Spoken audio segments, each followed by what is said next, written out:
Hello everyone, நான் Madan Gowri. இந்தியாவோட government இருந்துகிட்டு சைனீஸ் ஆப் 59 ஆப்ஸை வந்து கம்ப்ளீட்டா இந்தியால இருந்து பேன் பண்ணியிருக்காங்க.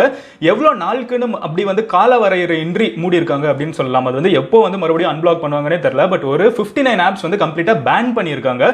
இந்த 59 ஆப்ஸ்ல வந்து டிக்டாக் இருக்குது, அப்புறம் வந்து யூசி ப்ரௌசர் இருக்குது, ஷேரிட் இருக்குது, அப்புறம் வந்து ஹெலோ, லைக், கேம் ஸ்கேனர் அப்படின்னு சொல்லிட்டு ஏகப்பட்ட ஃபேமஸான ஆப்ஸும் இதுல இருந்துட்டு இருக்கு. இது வந்து ஒரு மிகப்பெரிய ஒரு மூவ் அப்படின்னே நம்ம சொல்லலாம். இது வந்து எவ்வளோ பெரிய குளோபல் லெவல்ல வந்து ரிப்பிள் எஃபெக்ட், இதனால வந்து எவ்வளவு எதிரொலிகள் வரும் அப்படின்னு நம்மளுக்கு தெரியல. நான் இதை சொன்ன உடனே நிறைய பேரோட மைண்ட் எங்க போகுதுன்னு எனக்கு தெரியும். நம்ம உடனே வந்து நம்ம போன் எடுத்து போய் பார்த்து டிக்டாக் ஒர்க் ஆகுதா இல்லையான்னு பார்ப்போம். அப்புறம் வந்து பப்ஜி ஒர்க் ஆகுதா இல்லையான்னு பப்ஜி பிளேஸ்லாம் பார்ப்பீங்க. ஸோ பப்ஜி ஒர்க் ஆகுது நான் சொல்லிடுறேன். பட் டிக்டாக் வந்து பேன் பண்ணப்பட்டிருக்கு, யூசி ப்ரௌசர்லாம் பேன் பண்ணப்பட்டிருக்குன்னு சொல்றோம். ஆனாலுமே வந்து இப்போ என் போன்ல ஒர்க் ஆகுது அப்படின்னு கேள்வி கேட்டீங்கன்னா அது எதனால அப்படிங்கறத நான் இந்த வீடியோல எக்ஸ்பிளைன் பண்றேன். ஏன்னா நானுமே அதெல்லாம் ட்ரை பண்ணி பார்த்தேன், ஒர்க் ஆகுது. பட் சில நாட்கள்ல இதுவும் நின்று போகிறதுக்கான வாய்ப்பு இருக்கு. அது ஏங்கிறத இந்த வீடியோல நான் ஃபுல்லா எக்ஸ்பிளைன் பண்றேன், ஓகேவா?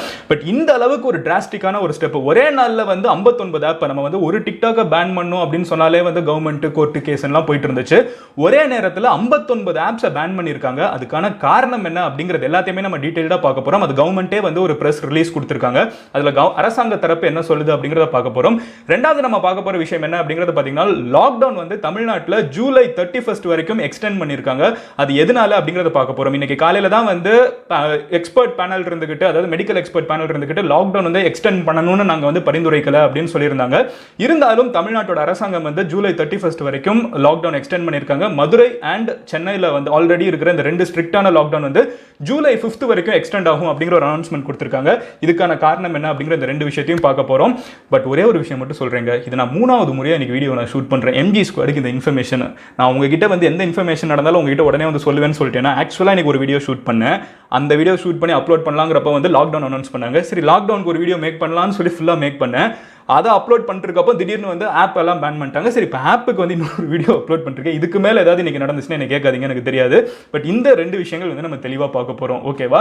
பட் இதெல்லாம் நம்ம பார்க்கறதுக்கு முன்னாடி நீங்க இந்த சேனலை சப்ஸ்கிரைப் பண்ணலைன்னா சப்ஸ்கிரைப் பண்ணுங்க. சப்ஸ்கிரைப் பண்ணீங்கன்னா தான் டெய்லி போஸ்ட் பண்ற ஒரு வீடியோ உங்களுக்கு வந்து சேருங்க. But anyway, coming back to the topic என்ன அப்படின்னு பார்த்தீங்கன்னா, இந்தியாவுக்கும் சைனாவுக்கும் நம்ம எல்லாத்துக்குமே தெரியும் எல்லையில் ஒரு மிகப்பெரிய பிரச்சனை போயிட்டு இருக்கு. எந்த அளவுக்குன்னு பார்த்தீங்கன்னா, இந்தியாவோட டெரிட்டரி ஒரு 60 ஸ்கொயர் கிலோமீட்டர், 60 ஸ்கொயர் கிலோமீட்டர் வந்து இந்தியாவுக்கும் சைனாவுக்கும் நடுவில் இருக்கிற LAC அப்படின்னு சொல்லப்படுற லைன் ஆஃப் ஆக்சுவல் கண்ட்ரோல் அப்படின்னு சொல்லப்படுற இடத்துல வந்து சைனா வந்து கம்ப்ளீட்டா உள்ளுக்குள்ள வந்து எடுத்துட்டாங்க அப்படின்னு சொல்லப்படுது. ஒரு 60 ஸ்கொயர் கிலோமீட்டர் வந்து அவங்க கம்ப்ளீட்டா ஆக்கிரமிச்சிருக்காங்க. இதுல வந்து கால்வான் அப்படிங்கிற ஒரு பர்டிகுலர் பகுதியில் வந்து ரீசெண்டா ஏற்பட்ட ஒரு கை கலப்புல, அதாவது கையில வந்து ரெண்டு சைடுல இருக்கிற ஆர்மியும் வந்து சண்டை போட்டுக்கிட்டாங்க. அங்க வந்து சைனா இந்தியாவுக்கும் பாகிஸ்தானுக்கும் இருக்கிற மாதிரி ஒரு எக்ஸாக்டான ஒரு பார்டர் கிடையாது. சைனாவுக்கும் இந்தியாவுக்கும் வந்து ஒரு வரையப்படாத ஒரு பார்டர் தான் இருந்துட்டு இருக்கு. குத்து மதிப்பாத ஒரு பார்டர் இருக்குதுன்னு சொல்லலாம் கொலோக்கியல் டர்ம்ஸ்ல. அந்த இலையில வந்து இந்திய வீரர்களும் சைனா வீரர்களும் வந்து சண்டை போட்டதுல வந்து இந்தியா சைடு வந்து ஒரு 20 வீரர்கள் வந்து இறந்து போயிட்டாங்க. அதுல ஒரு 70 வீரர்கள் வந்து ரொம்பவே காயப்பட்டிருக்காங்க, இன்னும் வந்து குணமடைஞ்சிட்டு இருக்காங்க. இந்த அளவுக்கு இந்தியாவில் வந்து ஒரு மிகப்பெரிய ஒரு பிரச்சனை வந்து எல்லை பிரச்சனை வந்து சைனா கூட போயிட்டு இருக்கு. இது கூட இன்னொரு ஒரு விஷயம் என்னன்னு பாத்தீங்கன்னா, இப்போ சில நியூஸ் ரிப்போர்ட்ஸ் லைக் NDTV என்ன சொல்லிட்டு இருக்காங்கன்னு பாத்தீங்கன்னா, சைனாவுக்கும் இந்தியாவுக்கும் இருக்கிற எல்லை பிரச்சனை வந்து என்னன்னு பாத்தீங்கன்னா, இதெல்லாம் நான் ஏன் சொல்றேன்னு பாத்தீங்கன்னா, இதனால தான் ஆப் எல்லாம் பேன் பண்ணிருக்காங்க. சோ சைனாவுக்கும் இந்தியாவுக்கும் இருக்கிற எல்லை பிரச்சனை என்னாச்சுன்னு பாத்தீங்கன்னா, ஒரு ப்ராப்பரான பார்டர் இல்ல அப்படின்னு சொன்னேன்ல. அந்த பார்டர்ல வந்து சைனா வந்து இந்தியாவில் இருக்கிற நிறைய டெரிட்டரி ஆல்ரெடி 1960ஸ்ல இருந்தே கிளைம் பண்ணிட்டு இருக்காங்க அவங்களோடதுன்னு. இந்தியா வந்து சைனா கிட்ட இருக்கிற நிறைய இடம் வந்து நம்மளோடது அப்படின்னு சொல்லி நம்ம கிளைம் பண்ணிட்டு இருக்கோம். இப்போ புதுசா என்ன நடந்திருக்குன்னு பாத்தீங்கன்னா, ஒரு NDTV ரிப்போர்ட் படி இந்தியா அவங்க வந்து கிளைமே பண்ணாத இடம், அதாவது 1960ல சைனா சொல்லாத இடம் இந்தியாவோட இடம் இருக்கும் தெரியுமா, அவங்க இதுக்கு முன்னாடி கிளைமே பண்ணாத இடத்துல கூட வந்து ஒரு 423 மீட்டர்ஸ் வந்து நம்மளோட எல்லைக்குள்ள வந்து அவங்க இடத்தை எடுத்துட்டாங்க அப்படின்னு சொல்லிட்டு ஒரு NDTV ரிப்போர்ட் சொல்லுது.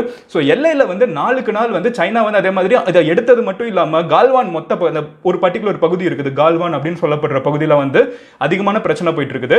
இந்த பகுதியில தான் வந்து எது இந்தியாவோடது எது சைனாவோடதுன்னு பிரச்சனை போயிட்டு இருக்கு. இப்போ வந்து சைனா புதுசா ஒரு கிளைம் என்ன வச்சிருக்காங்கன்னு பாத்தீங்கன்னா, மொத்த கால்வானே வந்து சைனாவோடது அப்படின்னு சொல்லி புதுசா ஒரு கிளைம் வச்சிருக்காங்க. இது போக வந்து சைனாவோட சைடு சைனாவோட எல்லை சைடு பாத்தீங்கன்னா வந்து ஆயிரக்கணக்கான ஆர்மி அவங்க சைடு இருக்கிற சைனீஸ் ஆர்மியை வந்து குவிச்சுக்கிட்டே போயிட்டு இருக்காங்க. இந்தியாவும் இதுக்கு ஏத்த மாதிரி வந்து இந்தியா சைடு வந்து ஆர்மி பீப்புள் வந்து குவிச்சுக்கிட்டே போயிட்டு இருக்கோம். இருந்தாலும் அங்க வந்து இவ்வளவு ஒரு டென்ஷனா போயிட்டு இருக்கிற ஒரு நேரத்துல வந்து சைனாவோட எக்கானமியை ஹிட் பண்ற மாதிரி வந்து ஏதாவது ஒன்று செய்யப்படணும்னு சொல்லிட்டு ரொம்ப நாளா பப்ளிக்குள்ளேருந்தே ஒரு அவுட்க்ரை இருந்துட்டு இருந்துச்சுங்கிறத யதார்த்தமான விஷயம். இதை பத்தி நம்மளே கூட பேசியிருக்கோம். இங்க வந்து நம்ம ஆப் எல்லாம் வந்து யூஸ் பண்ணக்கூடாது, சைனீஸ் ப்ராடக்ட்லாம் வந்து யூஸ் பண்ணக்கூடாதுன்னு சொல்லிட்டு ஒரு குரல் எந்திரிச்சிட்டு இருந்துச்சு. இது வந்து ஒரு டிபேட்டபிளா இருந்துச்சு. நம்ம இங்க ஆப் யூஸ் பண்ணாம இருக்கிறதுனால சைனா அந்த அளவுக்கு பாதிக்கப்படுமானும் ஒரு சைடு பேசப்பட்டு இருந்துச்சு. இருந்தாலும் இந்த மாதிரி ஒரு பப்ளிக் குரல் போயிட்டு இருந்துச்சு. இதெல்லாம் நான் ஏன் சொல்றேன்னா, இதெல்லாம் வந்து அவங்க பிரஸ்ல வந்து மென்ஷன் பண்ணியிருக்காங்க. ஸோ இப்போ வந்து இந்த கவர்மெண்ட் வந்து இப்போ ஃபைனலா என்ன சொல்லியிருக்காங்க அப்படின்னு பார்த்தீங்கன்னா, பப்ளிக் அவுட்க்ரை வந்து ரொம்ப நாளா போயிட்டு இருந்துச்சு. அதை விட முக்கியமான விஷயம் என்ன அப்படி, அதாவது இந்த சைனீஸ் ஆப் எல்லாம் வந்து பேன் பண்ணணும்னு சொல்லிட்டு ஒரு அவுட்க்ரை போயிட்டு இருந்துச்சு. பட் அதை விட முக்கியமான விஷயம் என்னன்னு பார்த்தீங்கன்னா, இந்த ஆப் எல்லாம் இருந்துகிட்டு இந்தியாவோட சாவரனிட்டியும் இந்தியாவோட இன்டெகிரிட்டியும் வந்து உடைக்கிற அளவுக்கு இருக்குது அப்படின்னு சொல்லியிருக்காங்க. அது அவங்க எக்ஸாக்டா யூஸ் பண்ண வேர்ட் என்ன அப்படிங்கறது பார்த்தீங்கன்னா, ப்ரீ ஜுடிஷியல் அப்படிங்கிற ஒரு வார்த்தை வந்து பிரஸ் ரிலீஸ்ல யூஸ் பண்ணியிருக்காங்க. அது ப்ரீ ஜுடிஷியல்னா என்னன்னு பார்த்தீங்கன்னா, harmful to someone or something, ஒரு நாட்டுக்கே வந்து தீங்கு விளைவிக்கிற அளவுக்கு வந்து இந்த ஆப்ஸ் எல்லாம் வந்து இந்தியாவில் வேலை பார்த்துட்டு இருந்திருக்கு அப்படின்னு சொல்றாங்க. நம்மளுக்கு ஒரு டவுட் வரும், இந்த ஆப் வந்து எப்படிடா ஒரு நாட்டில் இருக்கிற மக்கள் யூஸ் பண்றவங்களுக்குலாம் வந்து ஒரு பிரச்சனை உருவாக்குற அளவுக்கு வந்து இந்த ஆப் என்னடா பண்ண போகுது அப்படிங்கிற ஒரு டவுட் இருக்கும். அதுக்கு வந்து அந்த பிரஸ் ரிலீஸ்ல என்ன கிளைம் பண்றாங்க அப்படின்னு பார்த்தீங்கன்னா, இந்த ஆப்ல இருந்து நம்ம கொடுக்குற டேட்டா இருக்குல்ல, நம்மளை பத்தின இன்ஃபர்மேஷன், நம்ம வந்து எங்க இருக்கோம் என்ன எல்லா டேட்டாவும் வந்து மோஸ்ட் இந்த ஆப்லாம் வாங்க தான் செய்யுது. நம்மளை பத்தின எல்லா இன்ஃபர்மேஷனும் நிறைய ஆப்ஸுக்கு தெரிய தான் செய்யும். ஸோ இந்த டேட்டா வந்து இந்தியாவில் இருக்கிற சர்வர்ஸ்ல வந்து சேவ் பண்ணப்படுறது இல்லை. இதெல்லாம் வந்து ஒரு பர்டிகுலர் இடத்துல சேவ் ஆகணும்ல. அந்த டேட்டா ஒவ்வொரு டைம் நம்ம லாகின் பண்றப்போ அதுக்குள்ள எல்லா டேட்டாவும் அதே மாதிரி இருக்குல்ல, நம்மளோட ப்ரொஃபைல்லாம் இருக்குல்ல, இது எங்கேயோ ஒரு இடத்துல இப்போ சேவ் ஆகுது கரெக்டா. இந்த சர்வர்லாம் வந்து இந்தியாவுக்குள்ள கிடையாது, இந்தியாவுக்கு வெளியே இந்த சர்வர்ஸ்லாம் இருந்துட்டு இருக்கு. இது போக எங்க கிட்ட ஸ்ட்ராங்கான எவிடன்ஸ் இப்போ வந்திருக்கு. இந்த ஆப்ஸ் எல்லாம் வந்து இந்தியாவோட ஒற்றுமையை வந்து சீர்குலைக்கிற அளவுக்கு, இந்தியாவோட இன்டெகிரிட்டியை சீர்குலைக்கிற அளவுக்கு வந்து இங்கெல்லாம் பிரச்சனை போயிட்டு இருக்குதுங்கிறது வந்து எங்களுக்கு இப்போ இன்ஃபர்மேஷன் வந்திருக்கு. இதன் காரணமாக வந்து நாங்கள் இந்த 59 ஆப்ஸையும் வந்து இப்போ பேன் பண்ணுறோம் அப்படின்னு சொல்லிட்டு வந்து இந்தியாவோட அரசாங்கம் வந்து இப்போ சில நிமிஷங்களுக்கு முன்னாடி வந்து ஒரு ப்ரெஸ் ரிலீஸ் கொடுத்துருக்காங்க. மொத்த இடமே வந்து என்னடா இப்படி ஒன்று பண்ணிட்டாங்க அப்படின்னு தான் யோசிக்க தோணிட்டு இருக்கு. உடனே நம்ம எல்லாம் என்ன பண்ணுவோம்னு எனக்கு தெரியும், நம்ம ஃபோனில் இருக்கிற ஒரு ஆப் வந்து இன்ஸ்டால் பண்ணி பார்ப்போம், டிக்டாக்லாம் இருக்கா இல்லைன்னா. நானும் செக் பண்ணி பார்த்தேன், டிக்டாக் வந்து ஃபோன்லலாம் இருந்துட்டு தான் இருக்குது, யூசி ப்ரௌசர்லாம் இன்ஸ்டால் பண்ணவும் முடிஞ்சிட்டு தான் இருக்குது. பட் இதுக்கு பின்னாடி வந்து என்ன ஆகலாம் அப்படின்னு பார்த்தீங்கன்னா, இப்போ தான் அனௌன்ஸ்மெண்ட் வந்திருக்கு. இதுக்கப்புறம் வந்து இந்தியாவோட அரசாங்கம் இருந்துகிட்டு கூகுளுக்கும் ஆப்பிளுக்கும், அதாவது ஆண்ட்ராய்டுக்கும் ஐஃபோன் அவங்க இருக்காங்கல்ல ஆப்பிள், அவங்களுக்கும் வந்து கான்டாக்ட் பண்ணி இந்த மாதிரி இந்த ஆப்ஸ் எல்லாம் வந்து உங்களோட பிளே ஸ்டோர்ல இருந்து, அதாவது அங்கே ஆப் ஸ்டோர் பிளே ஸ்டோர் சொல்லுவோம்ல, அதுலேருந்து ரிமூவ் பண்ணுங்க அப்படின்னு ஒரு ரெக்வஸ்ட் வைக்கணும். அதுக்கப்புறம் வந்து ஆல்ரெடி இதை யூஸ் பண்ணிருக்கிற இந்தியன்ஸ் நிறைய பேர் ஆல்ரெடி இன்ஸ்டால் பண்ணவங்க இருப்போம். ஸோ இன்ஸ்டால் பண்ணவங்களை வந்து யூஸ் பண்ணாமல் விடாமல் இருக்கிறதுக்கு வந்து அவங்க அதுக்கப்புறம் வந்து ஏதாவது ஸ்டெப் எடுக்கணும். ஸோ இந்த மாதிரி வந்து இது ஒரு மிகப்பெரிய ப்ராசஸ். மேபி இது வந்து எஃபெக்ட் ஆகிறதுக்கு வந்து சாலிடா ஒரு 2-3 நாள் ஆகலாம். பட் இது இப்போதைக்கு வந்து பேன் பண்ணியிருக்காங்கிறது ரொம்பவே சாலிடான ஒரு விஷயம். அண்ட் இப்போ தான் இவங்க அதை பேன் பண்ணாங்க, நான் உடனே உங்ககிட்ட சொல்லிட்டு இருக்கேன். ஸோ இது சைனீஸ் வந்து என்ன ரியாக்ட் பண்றாங்க அப்படின்னு தெரியல. ஒரு இன்ட்ரெஸ்டிங்கான விஷயம் என்னன்னு பார்த்தீங்கன்னா, இதில் வந்து பேன் பண்ணதுல வந்து சில பயங்கர ஃபேமஸான ஆப்ஸ் இருக்குது. டிக்டாக் இருக்குது, ஷேரிட் இருக்குது, யூசி ப்ரௌசர் இருக்குது, அப்புறம் வந்து ஹலோ, லைக், யூகேம் மேக்கப்னு ஒன்று இருக்குது, மீ கம்யூனிட்டி இருக்குது. Xiaomi ஃபோன் வச்சிருக்கவங்களுக்குலாம் வந்து அப்போ மீ கம்யூனிட்டி இல்லைன்னா என்ன பண்ணுவாங்கன்னு தெரியல. ஜெண்டர்னு ஒரு ஆப் இருக்குதுன்னு சொல்லிட்டு, பிகோ லைவ். ஸோ நிறைய ஆப்ஸ் வந்து பயங்கர ஃபேமஸாக நம்ம எங்கேயாவது கேள்விப்பட்ட ஆப்ஸா, Mi video call, so Vigo video, நிறைய ஏகப்பட்ட ஆப்ஸ், ரொம்ப ப்ராமினென்ட்டான ஆப்ஸ், யூசி நியூஸ் அப்படின்னு சொல்லிட்டு இத்தனை ஆப்ஸ் வந்து கம்ப்ளீட்டாக அந்த ஃபேக்ட்ரி ஏதோ ஒன்று, கிளப் ஃபேக்ட்ரி, இத்தனை ஆப்ஸ் வந்து கம்ப்ளீட்டாக பேன் பண்ணப்பட்டிருக்கு. இது கூட வந்து லிஸ்ட்டை வந்து நான் சைடில் போடுவேன்னு நினைக்கிறேன். ஸோ நீங்கள் சைடில் பார்த்தீங்கனாலே வந்து எந்தெந்த ஆப்ஸ் வந்து பேன் ஆயிருக்கு அப்படின்னு தெரியும். அண்ட் இதில் மிகப்பெரிய லூசர் யாராக இருப்பாங்க அப்படின்னு பார்த்தீங்கன்னா, இந்த பேனால் கண்டிப்பாக வந்து டிக்டாக் அப்படிங்கிறத நம்ம சொல்லலாம். ஏன்னா டிக்டாக்கோட ஹையஸ்ட் ஆடியன்ஸே வந்து சைனாவுக்கு வெளியே எங்கே இருக்குன்னு பார்த்தீங்கன்னா இந்தியாவில் தான் இருக்குதுன்னு சொல்கிறாங்க. அண்ட் இந்தியாவில் வந்து மோர் தென் 100 மில்லியன் யூசர்ஸ் வந்து டிக்டாக்கு இருந்திருக்காங்க. ஸோ 100 மில்லியன்ங்கிறது வந்து ஒரு கிரேசி நம்பர். அத்தனை டிக்டாக் யூசர்ஸ் இருந்திருக்காங்க. சைனாவுக்கு வெளியே அதிகமாக டவுன்லோட் பண்ணப்பட்டதும் இந்தியாவில் தான். ஸோ இப்போ வந்து டிக்டாக்கை பேன் பண்ணுறதுனால வந்து டிக்டாக்கு வந்து ஒரு மிகப்பெரிய அடி, அதில் வந்து சந்தேகமே இல்லை. பட் ஜென்ரலாகவே நீங்கள் பார்த்தீங்கன்னா எத்தனையோ பேர் வந்து இந்த 59 ஆப்ஸை வச்சே வந்து ஒரு லைவ்லிஹுட் வச்சுட்டு போயிருப்பாங்க. லைக் டிக்டாக்கர்ஸ் வந்து அவங்க ஒரு செட் ஆஃப் இன்ஃப்ளூயன்சர்ஸ் இருந்தாங்க. இப்போது இந்த மாதிரி வந்து யூசி ப்ரௌசரில் வந்து நியூஸ் போஸ்ட் பண்ணுறவங்கன்னு ஒரு செட் ஆஃப் பீப்புள் இருந்திருப்பாங்க. இவங்க வந்து எந்த அளவுக்கு அஃபெக்ட் ஆவாங்க அப்படிங்கிறத நம்ம அடுத்து பார்க்கணும். ஏன்னா இது ஒரு ப்ரொஃபஷனாகவே வச்சிருந்தவங்க இருந்திருக்காங்க. அண்ட் இந்த லாக் வந்து இந்த ஆப் பேன் வந்து எவ்வளோ நாளுக்குன்னு சொல்லப்படல. ஸோ வந்து எக்ஸ்டெண்டட் எவ்வளோ நாளுக்கு வேணாலும் இந்த வந்து பேன் இருக்கும் அப்படிங்கிறது தெரியுது. அண்ட் இதை விட ஒரு மிகப்பெரிய விஷயம் என்ன அப்படிங்கிறது பார்த்தீங்கன்னா, சப்போஸ் இந்த ஜென்ரலாக வந்து நிறைய கண்ட்ரீஸ்லாம் பார்த்தீங்கன்னா இந்த பான்லாம் பேன் பண்ணுவாங்க. இந்த மிடில் ஈஸ்ட்லாம் பார்த்தீங்கன்னா அங்கேயுமே நீங்கள் வந்து VPN யூஸ் பண்ணீங்கன்னா அதே பான்லாம் பார்க்க முடியும். அதே மாதிரி VPN அப்படிங்கிற இந்த ஒரு ஆயுதம் இருக்கிற வரைக்கும் எதை பேன் பண்ணாலுமே வந்து நம்ம அதை மறுபடியும் பார்க்கலாம். இந்தியாவிலே கூட வந்து VPNலாம் யூஸ் பண்ணுறவங்க நிறைய பேர் இருந்துட்டு தான் இருக்காங்க. அப்போ இந்த VPN யூஸ் பண்ணோன்னா இந்த ஆப்பெல்லாம் வந்து அப்போ பார்க்க முடியுமா பார்க்க முடியாதா அப்படின்னு ஒரு டெக்னிக்கலாக வந்து லூப் ஹோல்ஸ் நிறைய இருக்குது. ஸோ கவர்மெண்ட் வந்து எத்தனை லூப் ஹோல்ஸை வந்து அடைக்க போகிறாங்க அப்படிங்கிறது வந்து நம்ம வெயிட் பண்ணி தான் பார்க்கணும். பிகாஸ் இது வந்து இப்போ வந்து அனௌன்ஸ் பண்ணியிருக்காங்க. இதை சொன்னதுக்கப்புறம் வந்து நான் சொன்ன மாதிரி ஆப்பிள், கூகுள்னு எல்லாரையும் காண்டாக்ட் பண்ணி இதை போய் சொல்லணும், இதெல்லாம் பேன் பண்ணுங்கன்னு சொல்லணும், உங்களோட ஆப் ஸ்டோர், பிளே ஸ்டோர்லேருந்து ரிமூவ் பண்ணுங்கன்னு சொல்லணும். அது போக ஆல்ரெடி இன்ஸ்டால் பண்ணி வச்சிருக்கவங்க கிட்ட வந்து இதை ஆக்சஸ் பண்ண முடியாத மாதிரி தடுத்து நிறுத்தணும். அதுக்கப்புறம் வந்து புதுசாக யாரும் இன்ஸ்டால் பண்ணாமல், அதாவது பிளே ஸ்டோர், ஆப் ஸ்டோர் இல்லாமல் வெளியே இருக்கிறத வந்து டைரெக்டாக நம்ம தனியாக டவுன்லோட் பண்ணி இன்ஸ்டால் பண்ணாத மாதிரியும் பார்த்துக்கணும்னு சொல்லிட்டு ஒரு மிகப்பெரிய ஒரு வேலை இருக்குது. VPN யூஸ் பண்ணுறவங்க கிட்ட தடுத்து நிறுத்தணும் நான் சொன்ன மாதிரி. ஸோ இவ்வளோ விஷயங்களும் நம்ம அரசாங்கம் பண்ணுவாங்களா இல்லையாங்கிறத நம்ம வெயிட் பண்ணி தான் பார்க்கணும். பட் பேன் பண்ணியிருக்காங்கிறதுல சந்தேகமே இல்லை. Give it a day or two, 1-2 நாளில் வந்து இதோட எஃபெக்ட் வந்து நம்ம கண்ணு முன்னாடி பார்க்க முடியுங்கிறதுல சந்தேகமே இல்லை. ஸோ இதெல்லாம் தான் வந்து இப்போ இந்தியா எல்லை பிரச்சனை காரணமாகவும், அது கூடவே வந்து எல்லை பிரச்சனை வந்து அதில் சொல்லப்படாத ஒரு விஷயம்னு வச்சுக்கோங்களேன். இது கூட வந்து இன்னொரு விஷயம் என்னன்னு பார்த்தீங்கன்னா, இந்தியாவில் இருக்கிற டேட்டா வந்து இந்த மாதிரி கம்பெனிஸ் வந்து வெளியே போய் சேவ் பண்ணுறாங்க. இது வந்து இந்தியா, அது வந்து எங்ககிட்ட ஸ்ட்ராங்கான எவிடன்ஸ் இருக்குது இதுக்கு. இது போக வந்து இது வந்து இந்தியாவோட ஒற்றுமை வந்து சீர்குலைக்குது அப்படிங்கிறதுக்கு வந்து எங்ககிட்ட ஸ்ட்ராங்கான எவிடன்ஸ் இருக்குது. எங்ககிட்ட நிறைய கம்ப்ளைண்ட்ஸ் வந்து ரொம்ப நாளாக வந்துட்டு இருந்துச்சு, இப்போ எங்ககிட்ட வந்து ப்ரூஃபும் இருக்குது, அதனால வந்து நாங்கள் இதை நிறுத்துறோம் அப்படின்னு சொல்லியிருக்காங்க. ஸோ இதுதான் வந்து இப்போதைக்கு வந்திருக்கிற இந்த ஆப் பேனோட விஷயம் அப்படிங்கிறத தெரிஞ்சுக்கோங்க.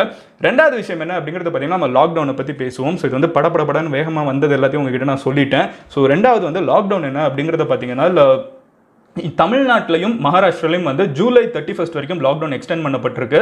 அண்ட் அது கூட இன்னொரு விஷயம் என்னன்னு பார்த்தீங்கன்னா, சென்னை அண்ட் மதுரையில் வந்து ஜூலை 5 வரைக்கும் வந்து ஸ்ட்ரிக்டான லாக்டவுன் வந்து எக்ஸ்டெண்ட் பண்ணியிருக்காங்க. ஆல்ரெடி இது இப்போ நிறைய இருந்துட்டு இருக்கு. ஜூலை 5 வரைக்கும் எக்ஸ்டெண்ட் பண்ணியிருக்காங்க. அண்ட் தமிழ்நாடு ஃபுல்லாக வந்து சண்டே வந்து ஸ்ட்ரிக்டான லாக்டவுன் வந்து இருக்கும் அப்படிங்கிறதையும் சொல்லியிருக்காங்க. இப்போ நிறைய பேருக்கு ஒரு டவுட் இருக்கும். இன்னைக்கு காலையில் நியூஸ் பார்த்தப்ப வந்து மெடிக்கல் எக்ஸ்பர்ட் பேனல் அப்படின்னு ஒரு பேனல் வந்து தமிழ்நாடு அரசாங்கம் வந்து செட் பண்ணியிருக்காங்க. இந்த பேனல் தான் வந்து எல்லாருக்கிட்டையும் வந்து எல்லாத்தையும் பார்ப்பாங்க. ஓகே, இதில் வந்து டாக்டர்ஸ் இருப்பாங்க, கொரோனா எப்படி ஸ்ப்ரெட் ஆகுதுன்னு தெரிஞ்ச டாக்டர்ஸ் இருப்பாங்க, கொரோனா எப்படி ஊருக்குள்ளே ஸ்ப்ரெட் ஆகிட்டு இருக்கு அப்படின்னு பார்க்குற எக்ஸ்பர்ட்ஸ் இருப்பாங்க.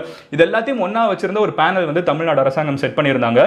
இதுக்கு முன்னாடி நம்மளோட சீஃப் மினிஸ்டர் கிட்ட லாக்டவுன் எக்ஸ்டெண்ட் ஆகுமா ஆகாதான் கேட்டப்போ அவர் என்ன சொன்னார்னா, இந்த பேனல் வந்து என்ன ரெக்கமெண்ட் பண்றாங்களோ அதுல வச்சு நாங்க வந்து ஒரு டெசிஷன் எடுப்போம்னு சொல்லியிருந்தாங்க. இருந்தாலும் இந்த பேனல் வந்து இப்போ ரீசெண்டாக ரெக்கமெண்ட் பண்ணது என்னன்னு பார்த்தீங்கன்னா, இன்னைக்கு காலையில் பேசினப்போ லாக்டவுன் வந்து அந்த அளவுக்கு தேவைப்படாது அப்படிங்கிற ஒரு விஷயம் தான் சொல்லியிருந்தாங்க. இருந்தாலும் நாங்க வந்து லாக்டவுன் வந்து பரிந்துரைக்கல அப்படிங்கிற ஒரு விஷயத்த சொல்லியிருந்தாங்க. இருந்தாலும் இன்னைக்கு தமிழ்நாடு அரசாங்கம் இருந்துகிட்டு இப்போ ரீசெண்டாக லாக்டவுன் அனௌன்ஸ் பண்ணியிருக்காங்க. இதுக்கு காரணமா என்ன இருக்கலாம் அப்படின்னு நினைக்கிறோம்னா, ரொம்ப சிம்பிளா சொல்லணும், ஒரு லாக்டவுனால வந்து நம்ம கொரோனாவை கண்ட்ரோல் பண்ண போறது கிடையாது. ஏன்னு பார்த்தீங்கன்னா, நம்ம வந்து என்னைக்கு நம்ம அன்லாக் பண்ணாலும் மறுபடியும் கொரோனா ஸ்ப்ரெட் ஆக தான் போகுது. ஆனால் லாக்டவுன் என்ன பண்ணுன்னு பார்த்தீங்கன்னா, இந்த பீக் ஆகிற கேசஸ்னு நம்ம கேள்விப்பட்டுக்கிட்டே இருக்கோம். அக்டோபரில் பீக் வருதுன்னு சொல்லுவாங்க, இல்லை நவம்பரில் பீக் வருதுன்னு சொல்லுவாங்க. அதாவது மேக்ஸிமம் கேசஸ் அப்படின்னு சொல்லுவோம் தெரியுமா. ஸோ இந்த லாக்டவுன் என்ன பண்ணுதுன்னு பார்த்தீங்கன்னா, நிறைய பேர் வெளியே போகாமல் இருக்கிறதுனால நம்பர் ஆஃப் கேசஸ் வந்து ஓரளவுக்கு கம்மியாக இருந்துகிட்டே இருக்கும், ஆனால் கிராஜுவலாக இன்க்ரீஸ் ஆகிட்டே இருக்கும். ஸோ இந்த நிலைமையில் என்ன பண்ணலாம் அப்படின்னு பார்த்தீங்கன்னா, நம்மளோட ஹெல்த் கேர் சிஸ்டம் இப்போ நிறைய பேர் நம்ம கேள்விப்பட்ட நம்மளுக்கு தெரிஞ்சவங்களே சொல்லியிருப்பாங்க, யாருக்காவது ஒருத்தங்களுக்கு வந்து கொரோனா வந்துருச்சுன்னா அவங்க அட்மிட் ஆகிறதுக்கு ஹாஸ்பிட்டல் இல்லைங்கிறது வந்து இப்போ நிறைய இடங்கள்ல வந்து பிரச்சனை ஆகிட்டு இருக்கு. கரெக்டாக இந்த மாதிரி பிரச்சனைகளை வந்து நம்ம லாக்டவுன் இருக்கிறப்ப தவிர்க்கலாம். பிகாஸ் நம்மளோட மெடிக்கல் சிஸ்டம் வந்து நம்ம ஓரளவுக்கு மெச்சூர் ஆகிட்டே வந்து பெட்டர் ஆகிட்டே வந்துட்டு இருக்கோம். இந்த சைடு வந்து ஓரளவுக்கு கேசஸையும் நம்ம வந்து கம்மியாகிட்டே, முடிஞ்ச அளவுக்கு கம்மியாகிட்டே ரெக்கவரி ரேட், அதாவது சரியாகிறவங்களோட ரேட்டையும் இன்க்ரீஸ் பண்ணணும்னா இங்கே பாதிக்கப்படுறவங்களுக்கும் இங்கே கொடுக்கப்படுற மருந்து, அதாவது ஹெல்த் கேர் சிஸ்டம்க்கும் வந்து மேட்ச் ஆகணுங்கிறதுனால லாக்டவுன் இம்ப்ளிமெண்ட் பண்ணுறதுங்கிறது வந்து ஜென்ரலாக நிறைய நாடுகள் பண்ணிருக்காங்க. தமிழ்நாடும் இதை பண்ணுறதுக்கான வாய்ப்பு இருக்குது. ஸோ இதையும் மீறி, அதாவது மெடிக்கல் பேனல் வந்து லாக்டவுன் வந்து நாங்கள் பரிந்துரைக்கலன்னு பப்ளிக்காக வந்து இன்னைக்கு காலையில் சொன்னாங்க. அதையும் மீறி வந்து தமிழ்நாடு அரசாங்கம் இந்த லாக்டவுன் வந்து இம்ப்ளிமெண்ட் பண்ணதுக்கான காரணம் வந்து மேபி இதாக இருக்கலாம் அப்படின்னு வந்து ஒரு ஒப்பீனியன் பீசஸ் நிறைய வந்துகிட்டே இருக்குது. ஸோ பேசிக்காக இந்த ரெண்டு விஷயத்தை தான் நான் உங்ககிட்ட வந்து சொல்லணும்னு நினச்சேன். ஸோ என்னென்ன நடந்துச்சுங்கிறது உங்ககிட்ட வேகமாக வந்து சொல்லிட்டேன்.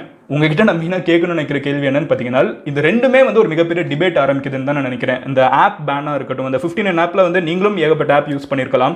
அதே நேரத்தில் ரெண்டாவது வந்து இந்த லாக்டவுன் அப்படிங்கிறதும் வந்து நம்ம எல்லாருமே எல்லாருமே வந்து ஏதோ ஒரு விதத்தில் வந்து இம்பாக்ட் பண்ணப்படுறவங்க தான். ஸோ இப்போ வந்து நான் உங்ககிட்ட மெயினாக 2 கேள்வி கேட்கணும்னு நினைக்கிறேன். முதல் கேள்வி என்னன்னு பார்த்தீங்கன்னா, நம்ம இந்த ஆப்பை பேன் பண்ணுறதுனால நம்ம சைனாவை வந்து உண்மையிலே இம்பாக்ட் பண்ண முடியும்னு நினைக்கிறீங்களா? உங்களோட ஒப்பீனியன் என்ன அப்படிங்கிறத கமெண்ட்ல லீவ் பண்ணுங்க. ரெண்டாவது என்னன்னு பார்த்தீங்கன்னா, நம்ம லாக்டவுன் வந்து நம்ம மறுபடியும் பேசிக்கிட்டே இருக்கும், கரெக்டாக எக்ஸ்டெண்ட் பண்ணுறாங்க, மறுபடியும் எக்ஸ்டெண்ட் பண்ணிட்டே இருக்காங்க. இது வந்து உண்மையிலே கிரவுண்ட் லெவலில் ரியாக்ஷனை காமிக்கும்னு நினைக்கிறீங்களா? ரெண்டுக்குமே வந்து சிம்பிளான கேள்வி தான். இதை நம்ம பண்ணுறதுனால, ஆப்பை பேன் பண்ணுறதுனாலையும் இல்லை வந்து லாக்டவுன் எக்ஸ்டெண்ட் பண்ணுறதுனாலையும் கிரவுண்ட் லெவலில் சைனாவுக்கு எதிராக ஏதாவது ஒரு இம்பாக்ட் வரப்போகுதுன்னு நினைக்கிறீங்களா? இல்லை வந்து கொரோனாவை நம்ம கண்ட்ரோல் பண்ண முடியும்னு நினைக்கிறீங்களா? உங்களோட ஒப்பீனியன் என்ன அப்படிங்கிறத கமெண்ட்ல லீவ் பண்ணுங்க. நாளைக்கு உங்களை ஒரு வீடியோவில் பார்க்குறேன்.